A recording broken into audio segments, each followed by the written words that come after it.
भरमौर के विधायक डॉक्टर जनकराज ने विधानसभा पटल पर जनजातीय क्षेत्र की आवाज को बुलंद करते हुए अपनी बात प्रमुखता से रखी। विधानसभा पटल पर बात रखते समय उन्हें टोकने पर उन्होंने कहा कि जनजातीय बहुल इलाके का वो प्रतिनिधित्व करते हैं, इसलिए उनकी आवाज को दबाने का प्रयास न करें। इस दौरान उन्होंने राज्यपाल के अभिभाषण समेत अन्य मुद्दे प्रमुखता से रखे। राज्यपाल जी ने जब यह अभिभाषण पढ़ा, उसके बाद जब इस पर चर्चा शुरू हुई, तो चर्चा के दौरान जिन्होंने इस प्रस्ताव पर धन्यवाद प्रस्ताव लाया, भवानी सिंह पठानिया जी ने, उन्होंने कुछ शब्द कहे कि केंद्र सरकार क्या मामे के घर से पैसा लाती है, केंद्र सरकार क्या खैरात दे रही है। अध्यक्ष महोदय, ये शब्द अध्यक्ष जी मुझे मेरी बात कहने का मौका दिया जाए। मैं हिमाचल के 6% ट्राइबल लोगों को रिप्रेजेंट कर रहा हूं और 2% पॉपुलेशन गद्दी कम्युनिटी को रिप्रेजेंट कर रहा हूं। ये लोग बीच में ना टोके। आपको रोका किसने? ये बीच में ना टोके। ना बीच में तो आप प्लेस रिकॉर्ड। मुझे मेरी बात कहने दे। आप बोलो। और यही रिवाइट जो है इस तरफ भी होनी चाहिए। अभी तो संजय रतन जी के साथ क्या हो रहा था? जो इन्होंने शब्द इस्तेमाल किए वो अमर्यादित हैं, असंसदीय हैं, और मैं अध्यक्ष जी आपसे ये आग्रह करता हूं संसदीय प्रावधानों का, संसदीय नियमों का और संवैधानिक पदों का और संवैधानिक व्यवस्था का सम्मान करते हुए इन शब्दों को इस प्रणाली उससे कार्यवाही से हटाया जाए, ताकि फेडरल सिस्टम का सम्मान हो। माननीय अध्यक्ष महोदय, मैं ट्राइबल क्षेत्र का एक प्रतिनिधि हूं और राज्यपाल जी के अभिभाषण को मैंने भी बड़ी गंभीरता से पढ़ा। इसमें 50 पृष्ठ हैं, 50 पृष्ठ हैं और 129 बिंदु हैं। ट्राइबल क्षेत्र जिसके 3 विधायक इस सदन में हैं, 6% पॉपुलेशन हिमाचल की है। बहुत दुख के साथ कहता हूं, केवल एक पैरा, 9 लाइनों का एक पैरा ट्राइबल के लिए इसमें लिखा गया, और उसमें भी 840 करोड़ के लगभग बात हुई। वो सारा का सारा पैसा केंद्र सरकार के द्वारा दिया जा रहा है। प्रदेश सरकार ने क्या कंट्रीब्यूट किया, क्या जनजातीय क्षेत्र के लिए योजनाएं हैं, क्या किया, आगे क्या करने वाले हैं, उसका कोई जिक्र नहीं है। अध्यक्ष महोदय, मैं भी इस अभिभाषण का धन्यवाद करना चाहता हूं, पर मैं सदन के माध्यम से पूछना चाहता हूं, धन्यवाद करूं तो आखिर किस बात का? मेरे पांगी घाटी के लोग आज बर्फ का पानी पिघला के पी रहे हैं। 15 दिनों से वहां लाइट नहीं है, बच्चों के पेपर हैं, लोगों के व्यवसाय रुके हैं। होली उतराला की सड़क के लिए लोग 2 किलोमीटर की सड़क के लिए लोग 2 सालों से संघर्ष कर रहे हैं।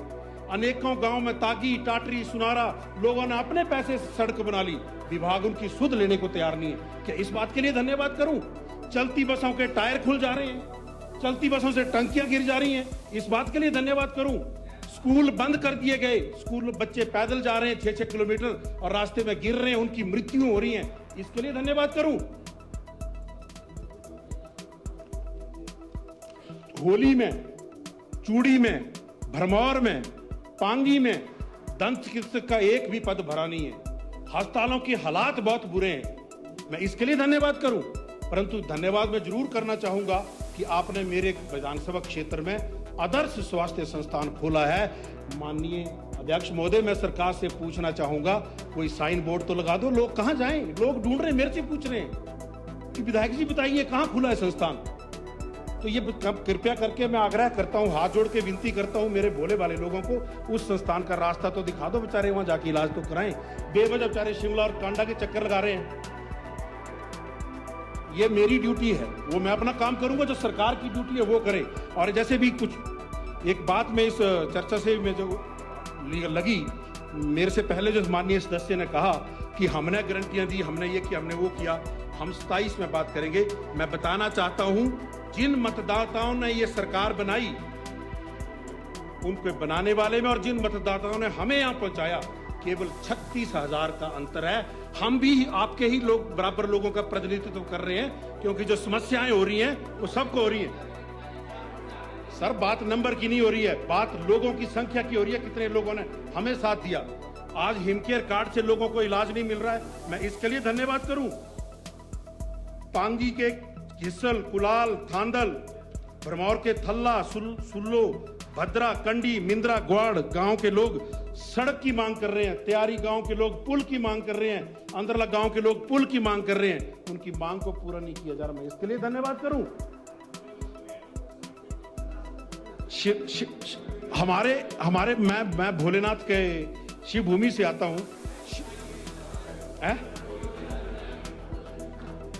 और एक और बात अध्यक्ष जी, यूं तो प्रदेश को टूरिज्म कैपिटल बनाने की बात हो रही है। मैं आभार व्यक्त करता हूं कि सरकार ने टूरिज्म के लिए एक बहुत बड़ा प्रोजेक्ट लाया, परंतु जिस जिले का पर्यटन की दृष्टि में इतना नाम है, उस जिले को बाहर कर दिया, आपके जिले को भी बाहर कर दिया। मतलब चंबा का नाम ही नहीं है उस टूरिज्म प्रोजेक्ट में। उस टूरिज्म प्रोजेक्ट में नाम है नगरोटा भगवा का, नदौन का। बताइए वहां पे कौन से पर्यटक स्थल ऐसे हैं। और स्वास्थ्य संस्थानों की अगर मैं बात करूं थोड़ा सा, तो मैं अध्यक्ष जी बीच में ना प्लीज बोलिए।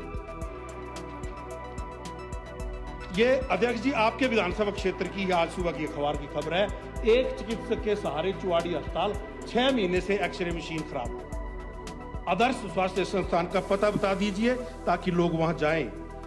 आपने अपने अभिभाषण में कहा कि 60,324 हींग के पौधे, 10,853 किलोग्राम उसके सैफरन की कंदे बांटी। कहां बांटी, किसको बांटी? मेरे विधानसभा क्षेत्र की परिस्थितियां जलवायु केसर की खेती के लिए, हींग की खेती के लिए, ट्राउट की के लिए उपयुक्त है। वहां तो कोई ऐसी प्रबंध नहीं किए गए, ना ही कुछ बांटा गया। व्यवस्था परिवर्तन के दौर में एक भी लाभार्थी राजीव गांधी स्टार्टअप योजना का मेरे विधानसभा क्षेत्र से नहीं है।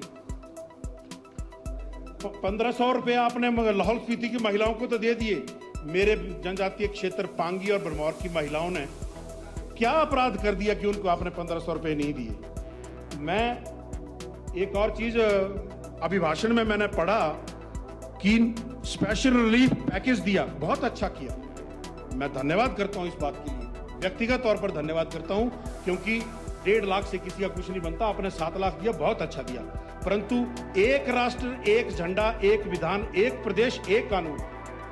ये नहीं कि तांदी में घर जलेंगे तो आप 7 लाख देंगे, भरमौर में घर जलेंगे तो आप 1.5 लाख देंगे। मैं आश्वासन चाहूंगा, मैं चाहूंगा कि माननीय मुख्यमंत्री जी अपने स्पीच में ये कहें कि मैं एक मुश्त पूरे प्रदेश में सब लोगों को घर जलने पर 7 लाख रुपया देने की घोषणा करता हूं,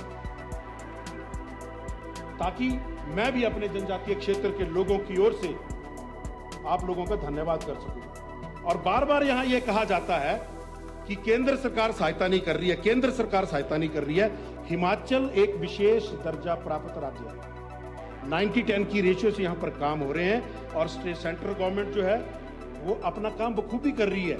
and I should ask why central government would pay for your political commitments. Central government का काम है विकास करना। प्रधानमंत्री ग्रामीण सड़क योजना में काम पूरा हो रहा है, प्रधानमंत्री आवास योजना में काम पूरा हो रहा है, 4 लेन का जाल यहां बिछ रहा है, आयुष्मान भारत यहां पे लागू की गई, सुरंगें यहां पे बन रही है, शिमला की सड़कें देखिए, ढली टनल देखिए, वो प्रधानमंत्री और केंद्र सरकार की योजना का परिणाम है। अमृत योजना का परिणाम है। धर्मशाला में स्मार्ट सिटी बनी, वो केंद्र सरकार का परिणाम है। और अब बात कहते हैं कि कर्ज में डुबो दिया, कर्ज में डुबो दिया। एक बात जो मैं कहना चाहूंगा, पिछले कल की परसों की बात है, अनुपूरक बजट पेश किया, बड़ा धन्यवाद करता हूं मैं इस बात का।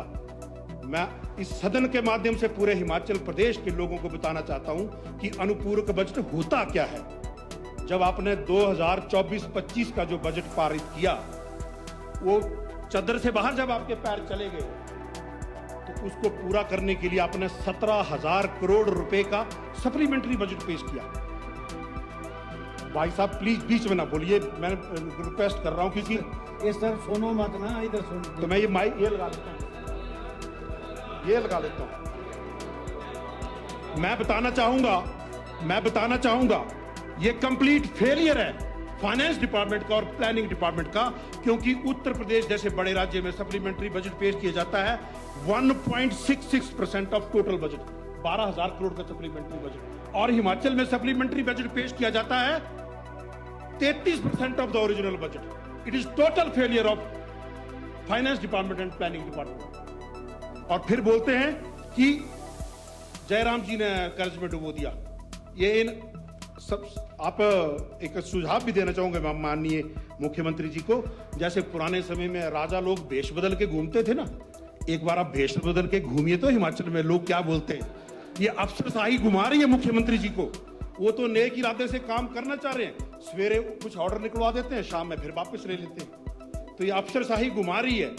और वो उस भंवर में बेचारे मुख्यमंत्री जी सीधे साधारण परिवार से आए, उसमें फंस गए। तो मैं तो आग्रह करना चाहूंगा कि एक बार भेष बदल के निकल के देखिए जनाब, लोग व्यवस्था परिवर्तन के नारे का क्या क्या बात करते हैं। बिल्कुल मैं कहना चाहूंगा अध्यक्ष जी, 10 मिनट पूरे हो चुके हैं। बिल्कुल बाकियों को 15-15 दिए, मुझे 2 मिनट और, ज्यादा नहीं। चलिए दो, आप और परे जा रहे हैं ना, तब नहीं और पर नहीं जा रहा, जो रिमाइंड देते भावनाओं में बह रहा हूँ, भावनाओं में बह रहा हूँ। भावना में मत बहो, सिर्फ राजनीति करो।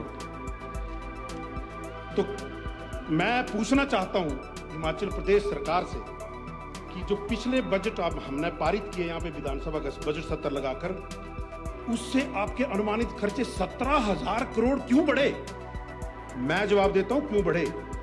आपने हमारी विधायक निधि भी बंद की, पेंशन बंद की, दिव्यांगों की पेंशन बंद की, बुजुर्गों की पेंशन बंद की। नहीं, मेरी पेंशन तो मिलती नहीं है मुझे, मैं ये क्लैरिफाई कर दूं, 20 साल की सर्विस के बाद पेंशन मिलती है मेरी। चलिए फिर आप उधर चल पड़े। मैं बताता हूं कि ये क्यों सप्लीमेंट्री बजट की जरूरत पड़ी। क्योंकि आपकी अव्यवहारिक चुनावी घोषणाओं को पूरा करने के लिए आपको पैसा नहीं मिल रहा, अरे पर से आप पैसा घुमा रहे हैं। Thank you. अब एक लास्ट 2 बातें बस। महामहिम राज्यपाल जी ने जो संविधान की अनुच्छेद 176 के तहत जो अभिभाषण पढ़ा, वो केवल प्रदेश सरकार की डॉक्यूमेंट था, कैबिनेट के द्वारा अप्रूव्ड था, राज्यपाल जी के व्यक्तिगत विचार नहीं थे। इसलिए मैं इसका समर्थन करने के लिए असमर्थ हूं। अंतिम बात कहकर मैं अपनी वाणी को विराम दूंगा। अंत में केवल इतना कहना चाहूंगा इस सरकार को, इतना तो सच बोल कि तेरी मुस्कान का तबस्सुम बना रहे, इतना तो सच बोल कि तेरी मुस्कान का तबस्सुम बना रहे, रोशनी को यूं ही खत्म ना कर कि आगे अंधेरा ही रहे। धन्यवाद अध्यक्ष।